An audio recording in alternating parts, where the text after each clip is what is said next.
panahon ng modernong sosyal, tila lahat ay nakadepende na sa makabagong teknolohiya at taghang. Sa bawat sakit, ang lahat ay bumabaling sa mga doktor, ospital, at makabagong gamot. Ngunit sa likod ng mabilis na pagmamahal ng medisina, nananatiling buhay ang sinaunang tradisyon.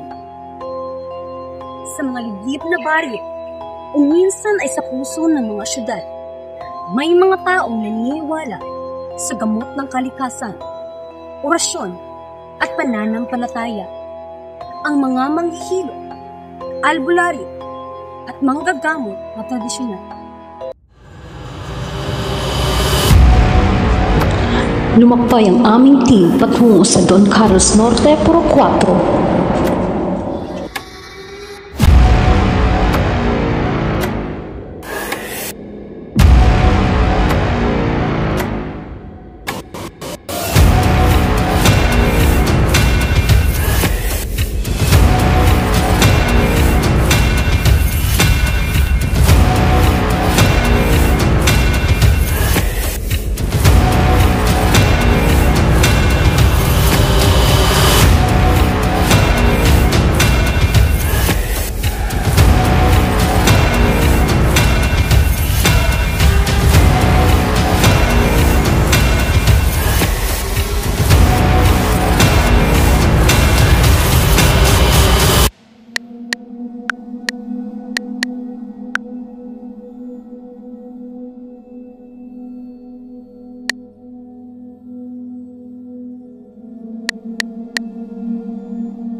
Sa dokumentaryong ito, ating kilalanin ang tradisyonal na manggagamot, ang kanyang pinagmulan, ang kanyang pananampalataya na bumabalot sa kanyang sining, at ang kalagahan na patuloy pa rin pinangangalagaan sa kabila ng pagbabago ng panahon.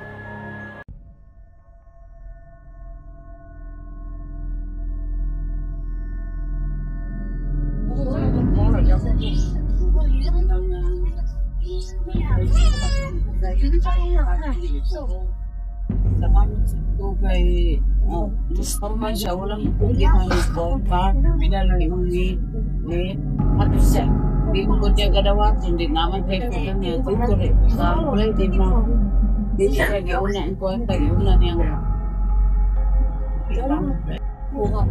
Tapos gani, pa-check up dito siya, hindi na gani, kung ba man sa so, di lang na-mention ka, hagapit.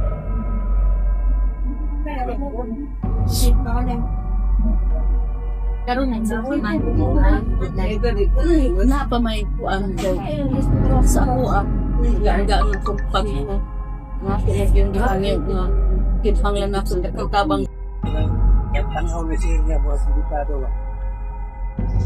wala na mag-drive siya di pa sa iba niya yung bahal kailangan po nilang bahal matambal ka sila pamilyar dito sila mga isuon tulong ito kagayan sa mamanay ito nga wala siya mag-drive pa-driver niya yung van.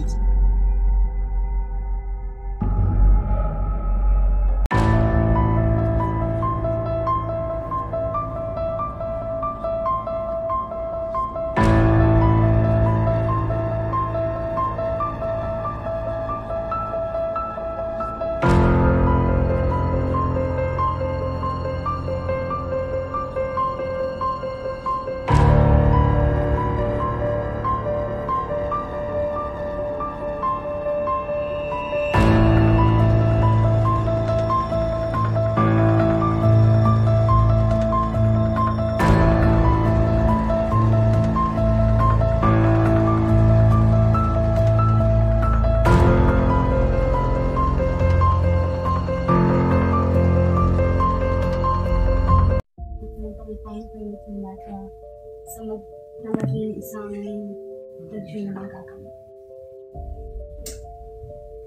Dati pa lang talaga alam ko na, or may nakikita na talaga ako ng hindi siya normal. And then nag-start lang yan when I was na hindi ko na makayanan yung mga nakikita ko na one time na nakita ko rin isang patient dati na college pa lang ako, nakita ko na siya natuguan. And then pagkatapos noon, 6 a.m. in the morning, then after nun pagkahapon, nabalitaan ko patay na siya, sinaksak sa palengke. Then nakita ko yung kaluluwa niya, then sinabi niya sa akin, ba't di mo sinabi sa akin na ako duguan? Sana nakaiwas ako. So mula nun, kung ano nakikita ko, sinasabi ko na.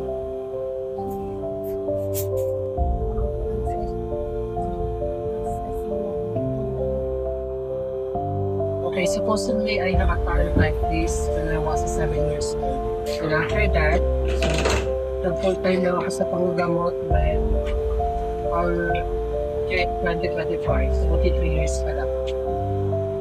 So, bukod sa panggamit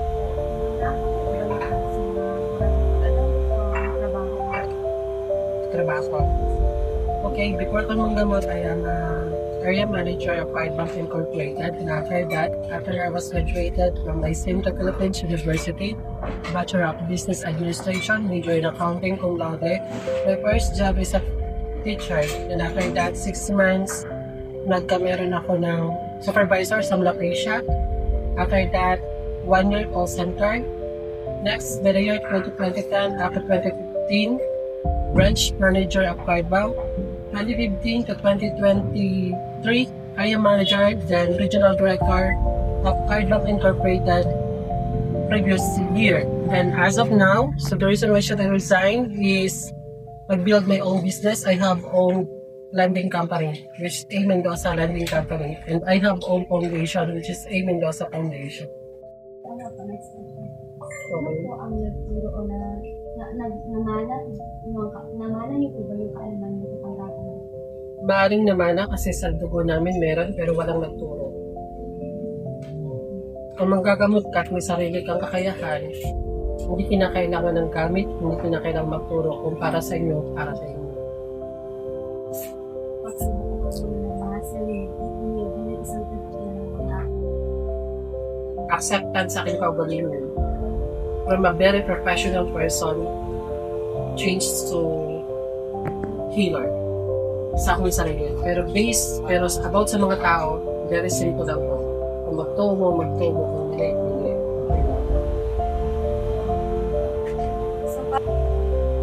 Yes, I have also one sister which is dermatologist.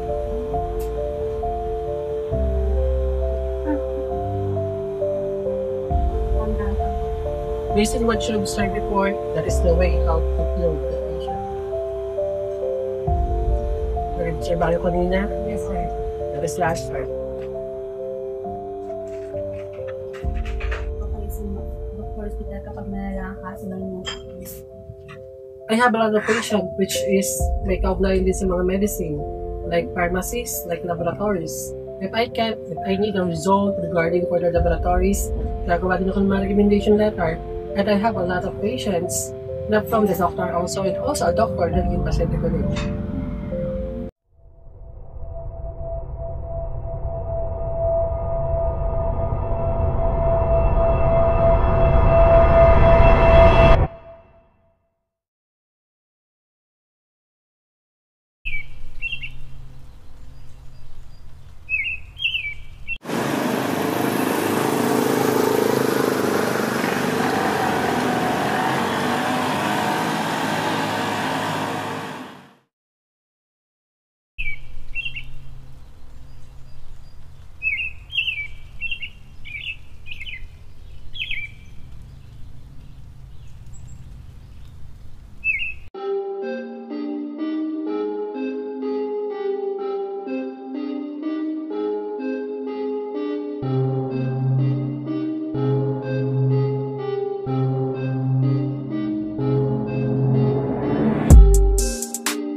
Lumakbay naman tayo papuntang Barangay Mailag, Valencia, Bukidnon, kung saan makita si Nanay Jeje na siyang nagsabi, Gigi.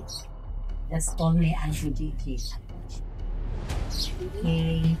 So, base sa amuang nakaludunggan sa inyong daing ko, mas pinili, isa yung ginapasabot ay mga habak, librita, pagbala, tagna. Sige. Kani, maguna ta sa number 1. Kaning habak manggod is sa mga katigulangan sa una. Kani, kung mananambal, example, inanak. Kani siyang habak or English shield lugar ni siya or sa amuan ni siya. Na siya spell nga ginasulat sa papel nga mo imong ibutang sa kanang gamay nga panahon ani ginana din ibutang sa imong hawak or kuan mo na siya ang pasabot ani habak. Kanina yung librita, ang librita ani is ang mo ni ang ilang ginasunod niya, ilang libro, nga dito sila magbasa kung para asa na siya, para unsa, kung example, may ikaw na kay sakit, para sa gilanat, o para sa kanang kuan, o nana, mo ni siya kay, murag nagya kung dito sila by page, bitaw nga na sila awaton dito, nga talon nila kung tapos siya, sigo ba siya sa imuhang kuan, sa imong sakit, nana, mo ilang gamiton. Then, kanina yung kuan, pagbala dayon, meaning, ang pagbalaan ni, kung example, magkuan ka og building or kuan, kay karon, di ba, kaning alternative naman ta karon, kailangan naman tayo building permit, magkuan na ta government. Sa una, wala, ang sila, mugamit sila kanang stick, nga kanang, na sila i-spell Japon, na sila magic spell nga ilang gamiton, na mananghid sila kibali, ilang kanang kuan dito ko.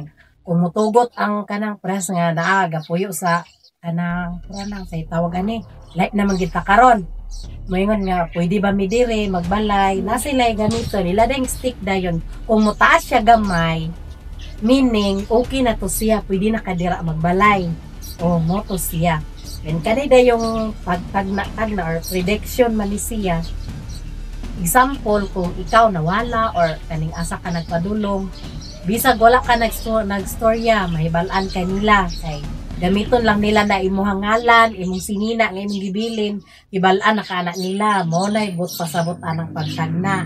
Ang kanina yung magbabaya or kanikuan, mo ni siya, ang tawag gina ni Ginoo magini siya magbabaya. So mo na ginatawag po nila kalagmita yun. Number 1 magina siya tawagon kung ikaw magtambal ka, inana, aron muhatag sila guide gyapon na Ginoo na magina pinili. Kanida yung kuan, panumpay. Ang kaning panumpay siya, it's meaning, ang panumpay kay sumpayan or extinan imuhang life kung panalitan tigulang na ka. Na sila'y buhaton sa imuha nga ilakang kanikuan nga. Na sila'y gamit. Basta dagan kayo na meaning nga kanang sumpayan imong kinabuhi or life extension siya. Mo na siya ang kaning panumpay. Ang kanilang pamuhat dayon, ang pamuhat, meaning, kanang nagpasalamat ka nga doon na kay abot sa inyong kanang kuan inana nga kaning umano nimo unsa ilang gipangayo muna siya ang pamuhat siya silbi sumpay ra gyapon siya aning panumpay mo ni siya kanina yung lagti kung sa lagti ang meaning aning lagti kung nakay kaning farm imuhang maisan or humayan ang kuan gidani number 1 gyud is magkuha sila og gamay nga kanang kaning or kanang pranang harbisonon na siya magkuha sila gamay iwal ilang lungagon lugar magpasalamat nga kaning inana niabot nga ma-harvest na gid ilahang kuan ilang uma ang kanilang panamilit or goodbye mo ni siya nga kaning kuan ikaw lugar kibali nga mo lakaw na ka inana magpasalamat or panamilit goodbye mo na siya kanina yung panalipod or kanang dinay ang panalipod sad kibali o da siya kaning kuan nga iya kang gipanalipdan kung nga siya sanay nani tabon siya sa imo kit iya kang gitabunan kung sa imo sayop dito sa pikas kanida yung balan na siya kasuko sa imo ha nga ni dagan siya dito sa mananambal nga nagpatabang nga mawala niyang kasuko mo na siya ang kanida yung barang black spell man gyud siya ang kaning black spell magdulot niya sa imo kung wala kay sakit, tagaan ka niya og sakit o ano siya. Then basta daghan pa ni din. Kanina yung pagpamalandong usa ni siya sa reflection. nga kanang nakahuna-huna ka kung unsa iyang sala or unsa imong sala sa iya ha siya. Ang kanida yung normal na siya yung alpha kung halad na number 1 dayon kaning alpha kay dito man bisa maghalad ang naging sa ato ihatag nga pasalamat. Ang ritual dayon usa pod ni ang ritual pananglitan ritual na magid ang ritual hangtod karon kung dunay kanang example para lugar sa ato ang kuan nga nag-birthday ta so ang ginakuan gid nga nag-ampok ta nangayo tag kaning kuan giya sa Ginoo pasalamat og kanang naday buhat-buhaton na nagyaw og manok mula siya ritual. So sige na. Thank you po.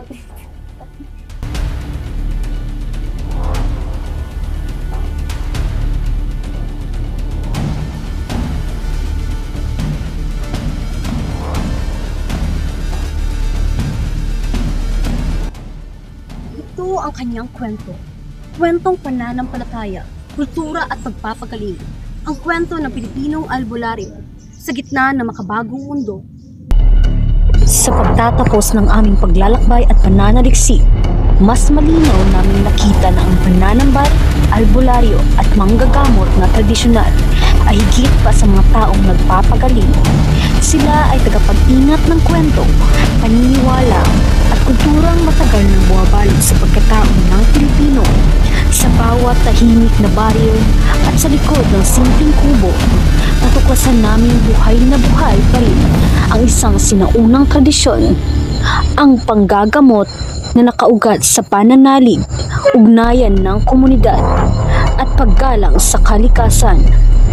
Hindi lamang sakit sa katawan ang kanilang pinapawi, kundi pati ang pangamba, takot at mga pasaning emosyonal ng kanilang mga kababayan.